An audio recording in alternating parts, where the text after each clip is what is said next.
खबरों का सारथी।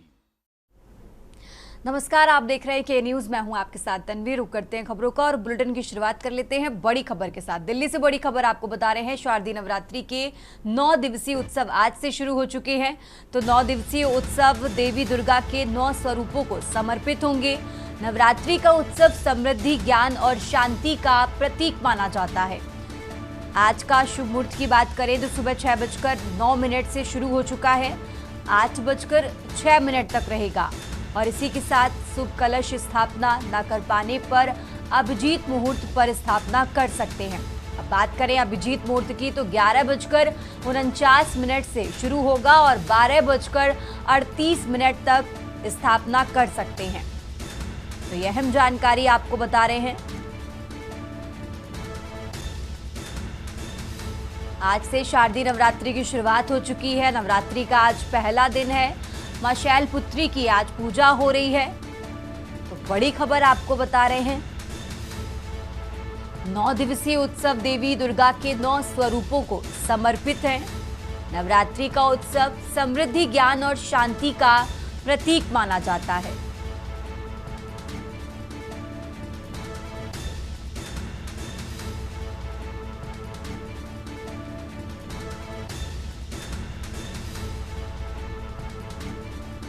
तो यह अहम जानकारी आपको बता रहे हैं। शारदीय नवरात्रि की आज से शुरुआत हो चुकी है। शुभ कलश स्थापना अगर नहीं कर पाए हैं तो अभिजीत मुहूर्त में भी स्थापना की जा सकती है। बात करें अभिजीत मुहूर्त की तो 11:49 से शुरू होगा और 12:38 तक ये अभिजीत मुहूर्त रहेगा। तो यह अहम जानकारी आपको बता रहे हैं। 9 दिवसीय उत्सव देवी दुर्गा के 9 स्वरूपों को समर्पित है। आज से शारदीय नवरात्रि की शुरुआत हो चुकी है। आज का दिन मां शैलपुत्री की पूजा होगी।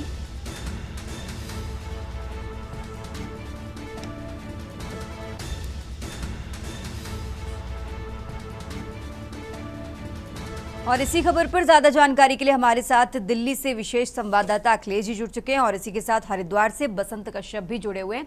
सबसे पहले रुक कर लेते हैं दिल्ली का। अखिलेश जी, इस तरीके से आज से शारदीय नवरात्रि की शुरुआत हो चुकी है। आज हर जगह मंदिरों में श्रद्धालुओं की भारी भीड़ नजर आ रही है। सबसे पहले आप जिस मंदिर के बाहर मौजूद है वहां से क्या कुछ तस्वीरें, क्या नजारा, जरा दर्शकों को बताइए अखिलेश जी।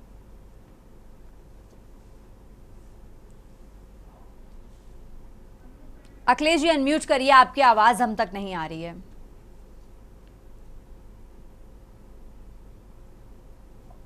शारदीय नवरात्रि की आज से शुरुआत हो गई है और 9 दिवसीय उत्सव दुर्गा के 9 स्वरूपों को लेकर पूजन पाठन को लेकर किया जाता है। आज पहले दिन नव दुर्गा के जो पूजा की शुरुआत होगी और उसको लेकर आज पहले स्वरूप मां दुर्गा के प्रथम स्वरूप शैल देवी की पूजा की जाती है। इसका मुहूर्त अगर कलश स्थापना के साथ पूजा की जो लोग शुरुआत करते हैं उसको लेकर 6 बजे से 8 बजे तक का रखा गया था। इसे शुभ मुहूर्त कहा गया था। अगर इस शुभ मुहूर्त में कोई कलश स्थापना से चूक जाता उसके लिए अभिजीत मुहूर्त में भी उसको एक और मौका मिलता है, जो वो करीब 11 बजे से 12 बजे के बीच में भी कलश की स्थापना करके अपने 9 दिवसीय शारदीय नवरात्रि के पूजन पाठ की शुरुआत कर सकता है। और इस समय हम मंदिर पर खड़े हैं, जहां हमारे पीछे देख सकते हो कि मंदिर में इस समय हमारे साथ जो पूजन करने आए हैं वो और भी श्रद्धालु भी खड़े हैं जो पूजा कर रहे हैं। हम बात करेंगे, हमारे साथ इस समय एक पांडे जी हैं जो यहाँ पर पूजा करने आए। इनका नाम राघवेंद्र पांडे है। हम इनसे बात करेंगे, इन्होंने यहाँ पूजा की और पूजा करके क्या 9 दिवसीय शरदरात्रि में माँ दुर्गा के 9 स्वरूपों की पूजा करेंगे 9 दिनों, क्या उनसे कामना और करते हैं और कैसे पूजा पाठ करते हैं।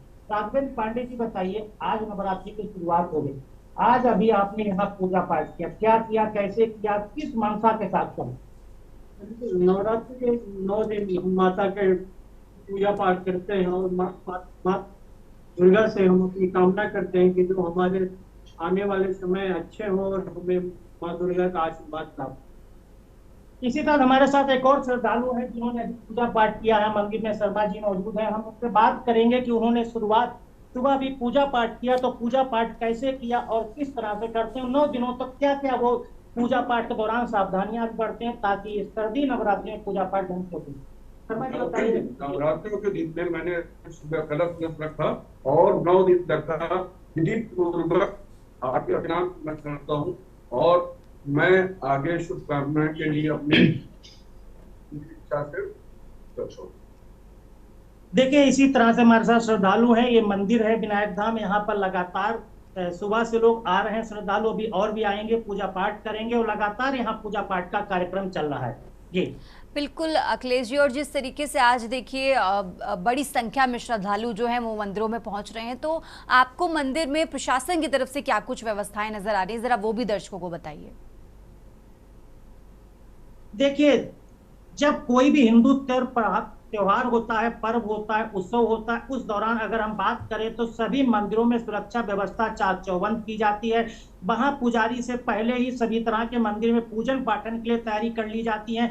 जैसे मंदिर होते हैं, जिस मंदिर में जितनी भीड़ आती है उसके हिसाब से और व्यवस्थाएं की जाती हैं। अगर जरूरत पुलिस प्रशासन के प्रति तो उस तरह की व्यवस्थाएं भी वहां पर की जाती हैं। फिलहाल ये सोसाइटी का यहाँ पर एक छोटा सा मंदिर है, यहाँ पर यहीं के लोग आते हैं, तो यहाँ पर पुलिस प्रशासन की वैसी कोई जरूरत नहीं होती। और तमाम तरीका की जो सुरक्षा व्यवस्थाएं होती है वो बड़े मंदिरों में होती है। जो दुर्गा के बड़े मंदिर हैं, जहाँ पर नव स्वरूपों के तमाम उनके स्वरूपों की स्थापना की गई, उनकी पूजा पाठ लगातार 9 दिनों चक्रीय वहां पर भंडारे चलते हैं, प्रसाद वितरण होता है, लंबी लंबी कतारें लगती हैं, भारी संख्या में श्रद्धालु आते हैं, पूजन पाठ करते हैं। तो वहां पर सुरक्षा व्यवस्था को लेकर पुलिस प्रशासन पूरी तरह से मुस्तैद रहती है। हर एक को लाइनों में लगाकर पूजा पाठन के लिए भेजते हैं, एक एक करके भेजा जाता है ताकि कोई समस्या और व्यवधान न पैदा हो। जो मंदिर आने वाले जितने श्रद्धालु हैं वो नव दुर्गा के दौरान पूजन पाठ मन और से कर सकते हैं और परिवार और ज्ञान समृद्धि और बुद्धि के लिए भी लोग कामना कर सकते हैं। ठीक है अखिलेश जी, आप हमारे साथ बने रहिए। हमारे साथ हरिद्वार से मनोज कश्यप भी जुड़े हुए हैं। मनोज, जिस तरीके से देखिए आज से शारदीय नवरात्रि की शुरुआत हो चुकी है, आज पहला दिन है, कलश स्थापना के साथ साथ आज मंदिरों में भी श्रद्धालुओं की भारी भीड़ नजर आ रही है। आप जिस मंदिर के बाहर मौजूद है वहां से क्या तस्वीरें, उसका क्या कितनी मान्यता के साथ आज वहां पर श्रद्धालु पहुंच रहे हैं?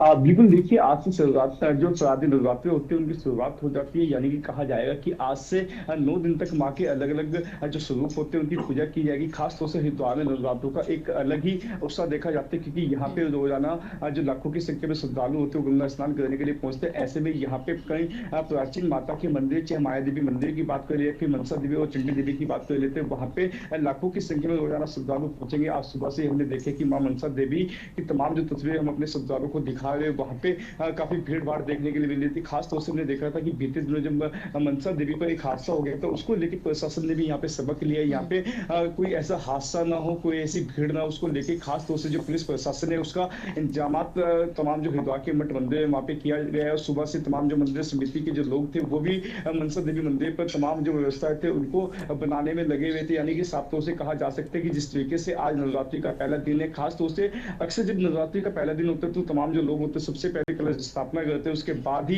अपने घरों में पूजा पाठ करने के बाद मंदिरों के ओर रुख करते हैं। यानी कि कहा जा सकता है कि पहले नवरात्रों में जिस तरीके की भीड़ मंदिरों में होती है वो उससे साफ अनुमान लगाया जा सकता है कि यहाँ इस बार नवरात्रों में काफी उत्साह लोगों में रहने वाले हैं, क्योंकि यहाँ पे तमाम जो लोग हैं वो मनसा देवी, चंडी देवी और खास तौर से यानी कि जो हरिद्वार की पहचान है माँ माया देवी, पहले हरिद्वार को माया देवी के नाम से जाना जाता था, तो सबसे पहले लोग माया देवी का भी रुख करते। तो ऐसे में तमाम मठ मंदिरों में काफी भीड़ देखने को मिल रही है। फिलहाल मैं भी शिवालिक नगर के दुर्गा मंदिर में मौजूद हूँ। यहाँ पे भी सुबह से तमाम जो लोग हैं वो अपने घरों में पूजा पाठ करने के बाद में आज मंदिर का रुख कर गए। यहाँ पे भगवान के साथ साथ जो माता है उनकी पूजा पाठ भी कर रहे। यानी कि 9 दिन तक अलग अलग स्वरूपों की पूजा पाठ की जाएगी। सुबह से मंदिरों में भीड़ भी देखी जा रही है। सबसे पहले यहाँ पे जो पंडित थे उनके अनुसार 6 बजे के बाद में जो कलश स्थापना का जो यहाँ पे मुहूर्त रखा गया तो सभी लोगों ने अपने घरों में कलश स्थापना की गई और सुबह से ही लोग पूजा पाठ में लगे हुए। यानी कि आज से लेकर 2 अक्टूबर तक जब यहाँ पे महानवमी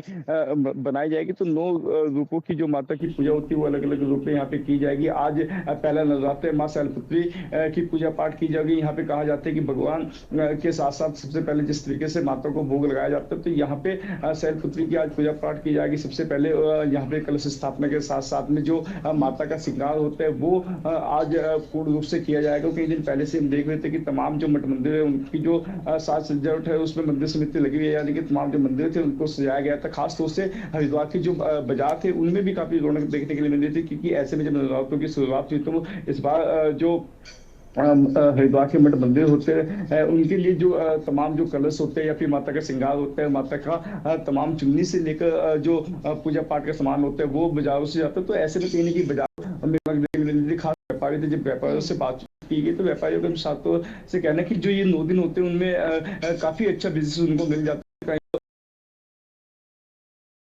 यानी कि साप्ताहों से कहा हरिद्वार रहने वाले बड़ा ही भक्ति में रहने वाले, वैसे तो हमें रोजाना लाखों की संख्या में श्रद्धालु पहुंचते हैं। हरिद्वार को धर्म की राजधानी भी कहा जाता है। यहाँ पे तमाम दर्शन करने के लिए, मां गंगा के दर्शन करने के लिए, गंगा स्नान करने के लिए लाखों की संख्या में श्रद्धालु पहुंचते हैं। इन 9 खासा उत्सव माता चंडी देवी और मां माया देवी और साथ ही जो मनसा देवी मंदिर, वहाँ पे काफी उत्साह जो है श्रद्धालुओं में देखने के लिए। जी मनोज, जिस तरीके से आपने मनसा देवी में जो हादसा उसका जिक्र किया, तो आप वहां पर मौजूद हैं, क्या श्रद्धालुओं में किसी तरह की कोई कमी तो नहीं नजर आई है? क्योंकि जितनी संख्या में श्रद्धालु पहले आते थे, क्या है कम है, क्या पूरी जानकारी इसको लेकर मनोज? कावड़ की दुआनी बड़ा हादसा हो गया कि कावड़ में संपन्न होने के बाद में जब मनसा देवी जो भीड़ थी, अचानक से एक अफवाह फैली गई कि यहाँ पे करंट फैल गए, जिस वजह से ये पूरा वहाँ पे मजिस्ट्रेट जांच भी की गई थी, लेकिन मजिस्ट्रेट जांच में भी ये निकल के सामने आया था कि ये अफवाहों के कारण ऐसा हादसा हुआ। तो कहीं न कहीं तमाम जो श्रद्धालु हैं, भीड़ जो थी वो किसी तरह कोई कम नहीं देखी जा रही। लगातार जो भक्तों के अंदर है वो यहाँ पे जो देखा जा रहा है। हालांकि इसने एक बड़ा सबक इस हादसे से लिया गया था और यहाँ पे मंदिर थे, उसका जो मुख्य द्वार था वहां पे भी पुलिस बल को तैनात किया गया और यहाँ पे तमाम जो लोग आते हैं मंदिर में उनको लाउड स्पीकर के माध्यम से ये भी जागरूक किया जा रहा है कि किसी भी तरीके की कोई अफवाह न फैलाए। यदि किसी को कोई सूचना मिलती है तो सबसे पहले जो मंदिर समिति के लोग होंगे या फिर आपके आसपास जो पुलिस कर्मी होंगे उसको ये सूचना दे, क्योंकि ऐसे भी जब अफवाह फैलती है तो कहीं ना कहीं अफवाह के बाद यहाँ पे जिस तरीके का ये हादसा हो गया था, 9 लोगों की मौत हो गई थी, तो उसमें पुलिस ने सबसे बड़ी ये सीख ली कि जिस तरीके की अफवाह फैली थी, चाहे वो सोशल मीडिया के माध्यम से हो या फिर माउथ टू माउथ वाली जो अफवाह होती है वो फैल जाती है। तो ऐसे में पुलिस बार बार लोगों से यही अपील कर रही है लाउड स्पीकर के माध्यम से, जगह जगह ऐसे बोर्ड भी लगाए गए कि अफवाहों पे ध्यान न दें। यदि आपके पास में कोई ऐसी शिकायत आती है या फिर कोई ऐसी अफवाह आती है कि यहाँ पे करंट फैला हुआ है या फिर किसी तरह की कोई भीड़ की अफवाह आती है, तो सबसे पहले पुलिस को दी जाए या फिर मंदिर समिति के जो लोग होते हैं उनको दी जाए। यानी कि साफ्तों से कहा जा सकता है कि यहाँ पे तमाम जो पुलिस प्रशासन है ड्रोन के माध्यम से, सीसीटीवी के माध्यम से, मंदिर जो समिति के लोग हैं उनके माध्यम से यहाँ पे लोगों को जागरूक करने का काम किया जा रहा है। यहाँ पे मंदिर से जो यहाँ की जो लोकल पुलिस है वो यहाँ पे जुड़ी हुई है। हालांकि यहाँ पे आस्थाई चौकी भी बनाई गई है मनसा देवी मंदिर के पास में, और लोगों को यही जागरूक किया जा रहा है कि अफवाह पे ध्यान नहीं दे या फिर आपका कोई अपना बिछड़ जाता है तो उसकी तुरंत सूचना जो है आपको पुलिस को देनी होगी। यानी कि साफ्तों से कहा जा सकता है कि यहाँ पे लोगों को इस बात के लिए सबसे पहले जागरूक किया जाए कि आपको किसी भी तरह कोई अफवाह पे ध्यान नहीं देना, क्योंकि अफवाहों के कारण कहीं हादसे हो जाते हैं। खासतौर से पुलिस की एक अलग से टीम जो है सोशल मीडिया पे भी अपनी निगाह जमाई हुई है कि सोशल मीडिया के माध्यम से क्योंकि कोई अफवाह तो नहीं फैला रही, क्योंकि हमने देखा कि बीती रात काशीपुर में भी एक बड़ा हादसा हुआ। काशीपुर में भी यहाँ पे एक जुलूस निकाला गया था जिसकी अनुमति नहीं थी, जिसमें पुलिस के ऊपर भी हमला किया गया, पुलिस के साथ भी मारपीट की गई और यहाँ पे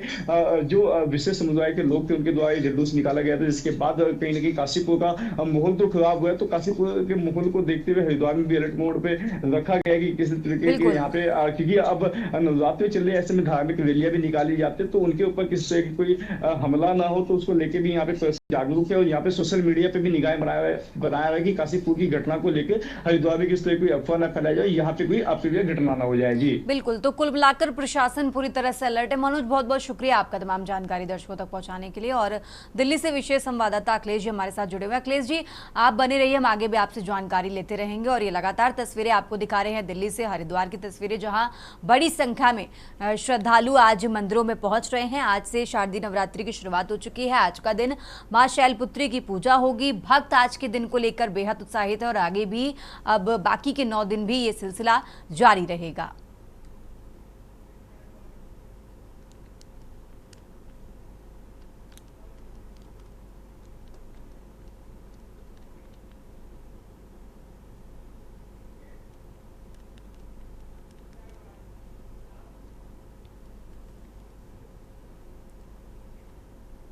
और चलिए आगे बढ़ते खबरों में बात कर रहे हैं दिल्ली की। दिल्ली से खबर आपको बता रहे हैं, प्रधानमंत्री नरेंद्र मोदी का अरुणाचल और त्रिपुरा का दौरा आज है। तो पीएम मोदी आज अरुणाचल प्रदेश और त्रिपुरा के दौरे पर जाएंगे, ये बड़ी खबर आपको बता रहे हैं। अरुणाचल प्रदेश के ईटानगर का दौरा करेंगे प्रधानमंत्री नरेंद्र मोदी। स्वास्थ्य सेवा समेत कई परियोजनाओं का शुभारंभ करेंगे। तो प्रधानमंत्री ईटानगर के कार्यक्रमों के बाद त्रिपुरा के लिए रवाना होंगे। आपको बता दें, माता त्रिपुर सुंदरी मंदिर परिसर में विकास कार्यों का उद्घाटन करेंगे प्रधानमंत्री नरेंद्र मोदी। तो बड़ी खबर आपको राजधानी दिल्ली से बता रहे हैं, आज अरुणाचल प्रदेश और त्रिपुरा के दौरे पर हैं प्रधानमंत्री नरेंद्र मोदी। पीएम मोदी ईटानगर के कार्यक्रमों के बाद त्रिपुरा के लिए रवाना होंगे। माता त्रिपुर सुंदरी मंदिर परिसर में विकास कार्यों का उद्घाटन करते नजर आएंगे प्रधानमंत्री नरेंद्र मोदी। तो बड़ी खबर आपको दिल्ली से बता रहे हैं, अरुणाचल प्रदेश और त्रिपुरा के दौरे पर हैं प्रधानमंत्री नरेंद्र मोदी।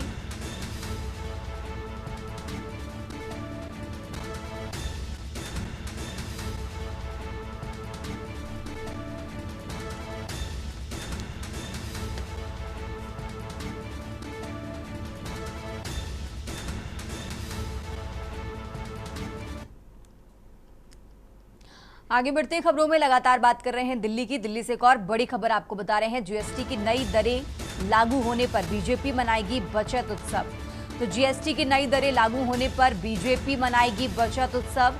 दिल्ली से खबर आपको बता रहे हैं, जीएसटी की नई दरों पर 22 से यानी आज से 29 सितंबर तक यह अभियान चलने वाला है। तो बीजेपी पूरे प्रदेश में चलाएगी जीएसटी बचत उत्सव अभियान। सभी सांसद अपने अपने क्षेत्र में अभियान के तहत पदयात्रा करेंगे। राजधानी दिल्ली से अहम जानकारी आपको बता रहे हैं, जहां जीएसटी की नई दरें आज यानी 22 सितंबर से लागू हो चुकी हैं और इसी को लेकर बीजेपी बचत उत्सव मनाने जा रही है। जीएसटी की नई दरें लागू होने पर बीजेपी मनाएगी बचत उत्सव। तो ये बड़ी खबर आपको दिल्ली से बता रहे हैं।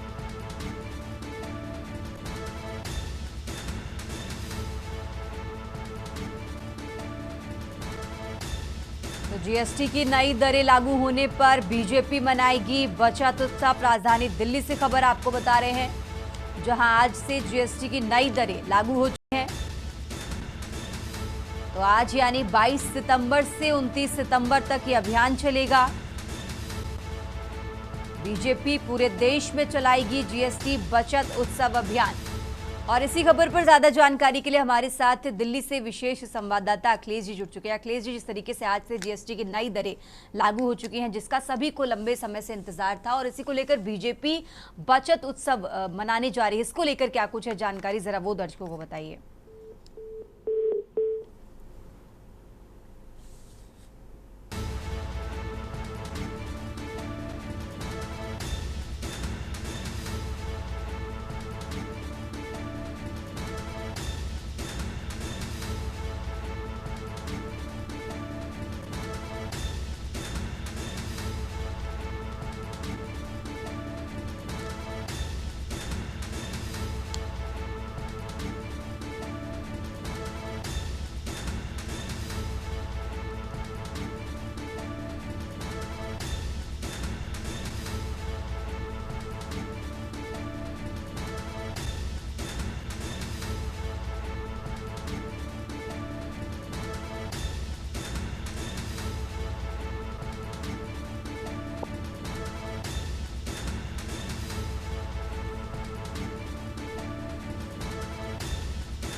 और इसी खबर पर ज्यादा जानकारी के लिए हमारे साथ दिल्ली से विशेष संवाददाता अखिलेश जी जुड़ चुके हैं। अखिलेश जी, इस तरीके से आज से जीएसटी की नई दरें लागू हो चुकी हैं और उसी को लेकर बीजेपी बचत उत्सव, जीएसटी बचत उत्सव की शुरुआत कर रही है। आज से 29 सितंबर तक चलेगा।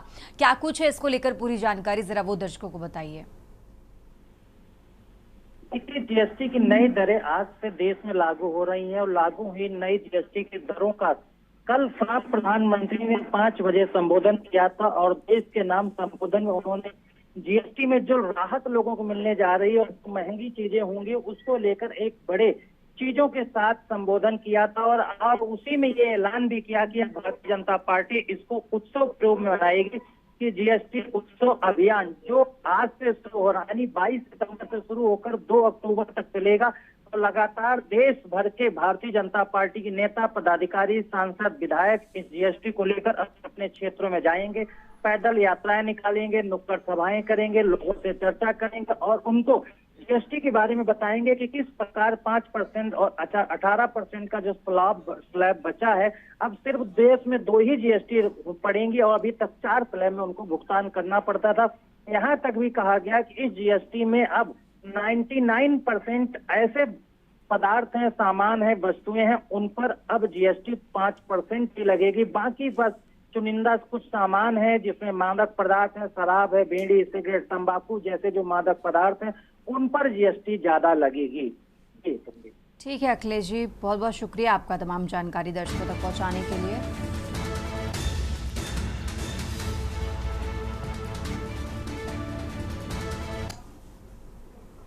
तो खबरों का सिलसिला लगातार जारी है। फिलहाल यहाँ रुकेंगे एक छोटे से ब्रेक के लिए।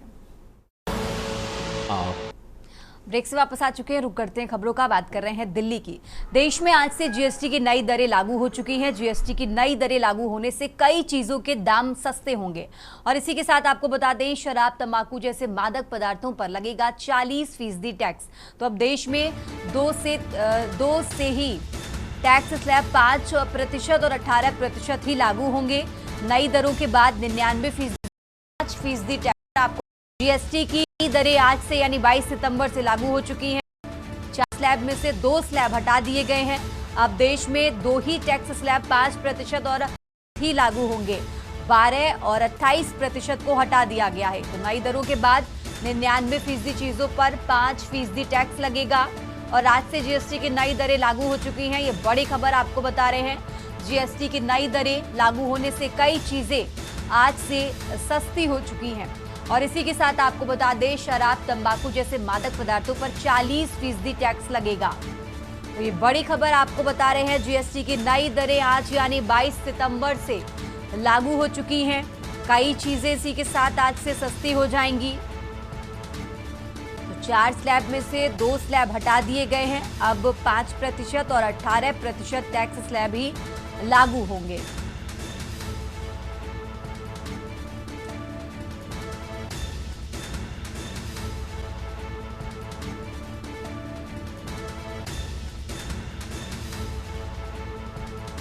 और इसी खबर पर ज्यादा जानकारी के लिए हमारे साथ दिल्ली से विशेष संवाददाता अखिलेश जी जुड़ चुके हैं। अखिलेश जी, इस तरीके से काफी समय पहले से ही ऐलान कर दिया गया था कि 22 सितंबर से जीएसटी की नई दरें जो हैं वो लागू हो जाएंगी और आज वो दिन भी आ गया है जिसका लोगों को बेसब्री से इंतजार था। अखिलेश जी, देखिए, जीएसटी की नई दरें लागू होने को लेकर लंबे समय से कयास लगाए जा रहे थे। जीएसटी रिफॉर्म को लेकर सत्ता पक्ष भले ही जो भी जुबान बात करता था, लेकिन विपक्ष और खासकर राहुल गांधी लगातार जीएसटी रिफॉर्म की बात कर रहे थे और उन्होंने इसको 2017 से ही कहना शुरू कर दिया था, जीएसटी में रिफॉर्म लाना चाहिए। वो रिफॉर्म लाएंगे तभी जनता को राहत होगा, छोटे और मझोले व्यापारियों को।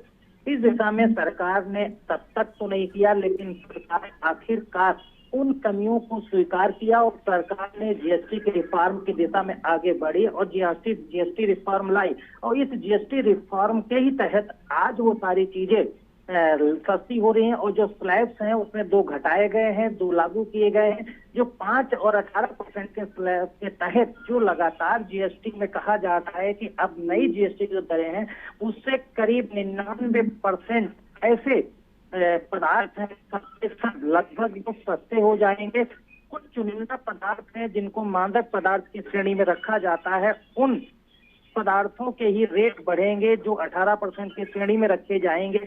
तो जीएसटी की नई दरें लागू होने से ये उम्मीद की जा सकती है कि आम आदमी को राहत मिलेगी, छोटे व्यापारी, मझोले व्यापारी, उनको फायदा होगा।